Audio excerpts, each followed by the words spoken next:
Hi friends. మా పెద్దబ్బాయి ఈరోజు ఇసురవుతుతో కుస్తీ పడుతున్నాడన్నమాట. ఏంటక్కా ఏం కుస్తీ పడుతున్నాడు? బండ లేపుతున్నాడా అనుకోవచ్చు మీరు. లేదండి. ఇసురవుత ఉంటుంది కదా! దాంతో అయితే కందులనైతే విసురుతున్నాడు. ఇంకా వద్దు నాన్న నీకంత అది కాదంటే, లేదు నేను చేస్తా అన్నాడు. దానికి ఒక కట్టె ఉంటుంది. అంటే హోల్ లాగా పెట్టి తిప్పాలి అందులో. అదేమో చేతికి ఆగట్లేదు ప్లస్ ఊడిపోతుంది. ఇంకా అలానే గట్టిగా బిగించుకొనైతే పని చేస్తుండు. ఇంకా మేము ఇది చేస్తుంటే మా ఆయన వాళ్ళ నాయనమ్మ వచ్చి మాతోటైతే ముచ్చట చేస్తుంది. ఆమె ఇప్పటికీ వంట చేసుకొని తింటదండి మంచిగా. ఇంకా మా ఇంటి దగ్గర ద్రాక్ష చెట్టు పందిరేద్దని చెప్పిన కదా! దానికైతే ద్రాక్ష పళ్ళు కొన్ని కొన్ని కాయలకైతే వచ్చినాయండి.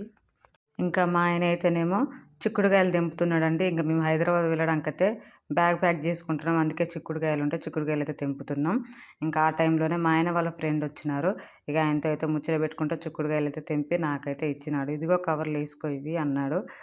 ఇంకా సర్లే అనేసి నేనైతే కవర్‌లో ఏసుకొనైతే మేమైతే హైదరాబాద్ బయలుదేరిపోయినాం ఫ్రెండ్స్. ఓకే అండి. Bye bye.